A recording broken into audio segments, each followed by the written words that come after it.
Welcome to Stamps Us, where we uncover the massive historical stories hidden inside the world's smallest canvases. Today, we are examining a fascinating piece of British postal history, the 1990 28-pence stamp commemorating the English Civil War.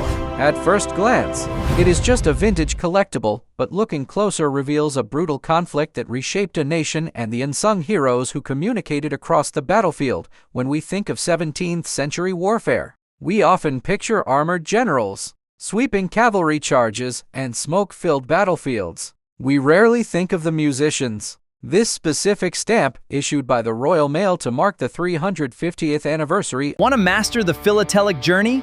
We bring you rare finds and weekly deep dives. Hit that subscribe button right now and join us. Expand your stamp collection. Of the war's 1642 outbreak offers a unique window into this turbulent era. Instead of featuring a famous monarch or a brilliant military commander, this tiny canvas centers on a drummer. It deliberately highlights the crucial, yet often overlooked, everyday soldiers who orchestrated the chaos of a 17th century battlefield. The artifact itself is a masterpiece of subtle design and historical irony. The text at the bottom reads, "Fought between the forces of king and parliament." This phrasing remains diplomatically neutral, refusing to take a side centuries later. Ironically, the stamp bears the modern silhouette of Queen Elizabeth II in the top left corner, resting on a tribute to a conflict that temporarily overthrew the British monarchy and led to the unprecedented trial and execution of King Charles I in 1649. The central artwork perfectly captures the authentic 1642's military aesthetic, meticulously detailing the drummer's wide-brimmed plumed hat, falling linen band collar, and vibrant, somewhat impractical attire. The drummer was specifically chosen over a cavalryman or officer because, in 1642, he served as the Army's primary communication network. During the brutal pike and shot era, battlefields were deafeningly loud and completely blinded by the thick, choking black powder smoke from thousands of muskets. Verbal orders from commanders were entirely useless. Instead, generals relied on these young, unarmed, and highly vulnerable drummers to broadcast complex, memorized beats across the battlefield. These specific rhythms signal troops to load their weapons, advance into enemy fire, or sound a frantic retreat, beyond signaling maneuvers during active combat. These musicians also acted as vital battlefield diplomats. If an army needed to negotiate a temporary truce, request medical aid for the wounded, or offer terms of surrender, a drummer was sent out. They bravely crossed into the dangerous space between armies alone, beating a specific and universally recognized parley rhythm. Surviving as a drummer required immense courage, as they were deliberate targets for enemy troops hoping to sever the opposing army's line of communication.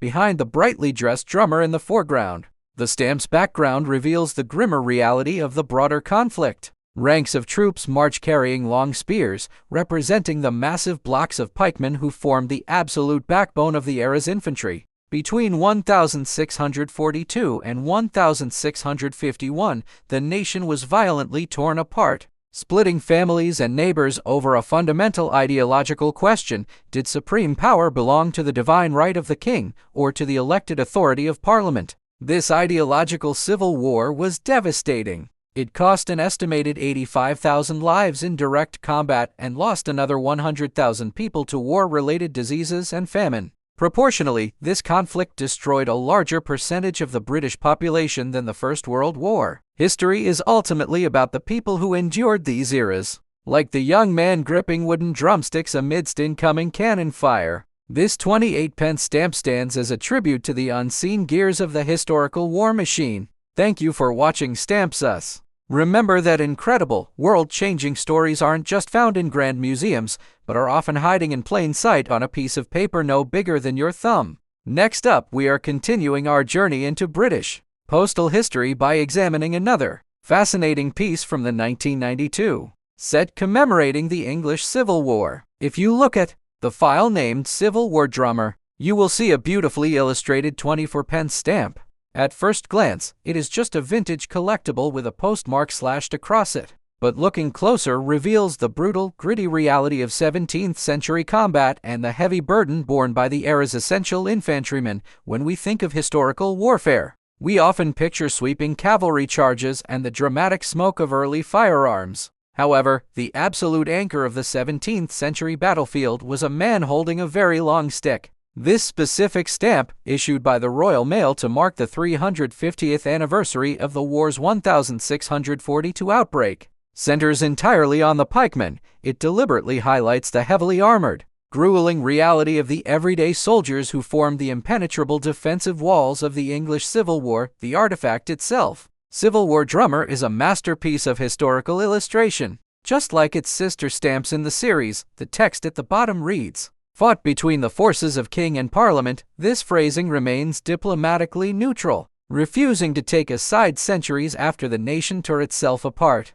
The stamp also bears the modern silhouette of Queen Elizabeth II in the top right corner, a striking contrast to a stamp honoring a war that temporarily destroyed the British monarchy. The artwork meticulously captures the authentic military aesthetic of the 1640s, detailing the soldier's distinctive pikeman's pot helmet with its bright red plume, his thick leather gloves, and the heavy metal cuirass protecting his chest and thighs. The pikeman was specifically chosen for this 24p value because, during the brutal pike and shot era, he was the ultimate defensive foundation of the army. While musketeers dealt range damage, they took a massive amount of time to reload and were completely defenseless against a rushing cavalry charge. The pikemen were there to protect them, armed with ashwood pikes that were typically 15 to 18 feet long. These soldiers would group tightly together, lowering their steel-tipped weapons to create a terrifying, impenetrable forest of spears that no horse would willingly charge into, beyond just standing still as a defensive wall. The reality of being a pikeman was physically agonizing. They wore up to 40 pounds of heavy steel armor on their upper bodies while marching miles across muddy terrain. When two opposing blocks of infantry clashed, it resulted in a horrific, claustrophobic maneuver known as the push of pike. The men would physically lock their massive weapons together and literally shove against the enemy ranks, turning the battlefield into a brutal, grinding rugby scrum of steel and muscle until one side broke and fled, behind the heavily armored soldier in the foreground. The stamp's background reveals ranks of fellow troops marching with their pikes raised to the sky, ready to form these massive blocks. Between 1642 and 1651, the nation was violently torn apart, splitting families and neighbors over a fundamental ideological question: did supreme power belong to the divine right of King Charles I or to the elected authority of Parliament? This ideological civil war was devastating. It cost an estimated 85,000 lives in direct combat and lost another 100,000 people to war-related diseases, famine, and exposure in the very armor depicted here. Proportionally, this conflict destroyed a larger percentage of the British population than the First World War. History is ultimately about the people who endured these eras, like the exhausted, heavily burdened man gripping that long ash pole. This 24p stamp stands as a tribute to the iron discipline of the infantry. Thank you for watching Stamps Us. Remember that incredible, world-changing stories aren't just found in massive history books, but are often hiding in plain sight on a piece of paper no bigger than your thumb. Next up, we are looking at the ultimate symbol of 17th century battlefield bravery. Imagine stepping onto a battlefield where your only job is to hold a giant, brightly colored piece of fabric high in the air, effectively painting a massive target on your own back for the enemy. That was the grim reality for the man depicted on this remarkable piece of British postal history.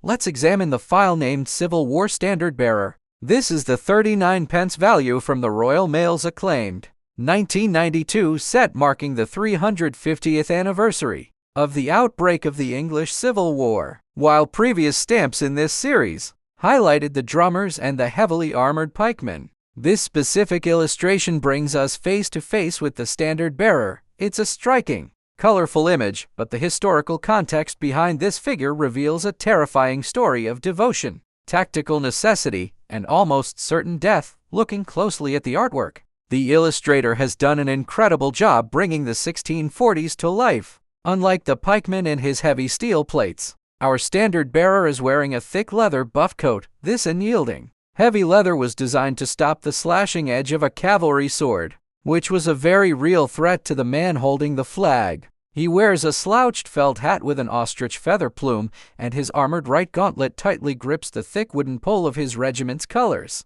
In the top left corner, hovering over this brutal scene, is the modern silhouette of Queen Elizabeth II, a fascinating inclusion for a stamp series commemorating a war that actually abolished the monarchy and executed King Charles I in 1649. But why was the standard bearer so important that he earned the highest face value in this stamp set? To understand this, we have to put ourselves in the middle of a Civil War battlefield like Edgehill or Naseby. Combat in this era was chaotic, terrifying, and completely blinded by the thick, choking white smoke created by thousands of black powder muskets. Within minutes of a battle starting, soldiers could barely see a few feet in front of them. In that blinding fog, the standard was the physical soul of the regiment. It was the only way a soldier knew where his commander was, where the front line was holding, or where to rally if the formation was broken. Because of this, the flag had to remain visible at all costs for the man chosen to carry it. The role was considered the absolute highest honor a soldier could achieve, but it was practically a suicide mission. The standard bearer was completely exposed. He couldn't carry a primary weapon because his hands were fully occupied managing a massive, heavy flag in the wind. Enemy musketeers would deliberately aim for him, knowing that if the flag fell, the opposing regiment would likely panic and scatter into the smoke. Furthermore, capturing an enemy's colors was considered the ultimate act of battlefield glory, meaning opposing soldiers would fight with desperate ferocity just to tear that flag from his hands. If we look past the bearer into the background of the stamp, we see another reason why this job was so terrifying. The artist has illustrated a fierce cavalry skirmish on the green hills behind him. This was the era of devastating cavalry shock tactics, championed by commanders like the royalist Prince Rupert and the parliamentarian Oliver Cromwell. Imagine standing your ground, holding nothing but a flagpole, while hundreds of enemy horsemen thunder toward your position. The English Civil War, which raged from 1642 to 1651, was a devastating conflict that tore communities apart over the ultimate right to rule. It resulted in the deaths of tens of thousands of soldiers and civilians. This 39-pence stamp isn't just a colorful piece of postage. It is a miniature monument to the men who stood firm in the center of that unimaginable chaos, refusing to let their brothers in arms lose their guiding light in the dark smoke of war. Thank you for watching Stamps Us. If you enjoyed this historical deep dive into the stories hiding inside our postage, make sure to like the video, leave a comment below about which stamp we should cover next, and subscribe to the channel for more incredible journeys into postal history.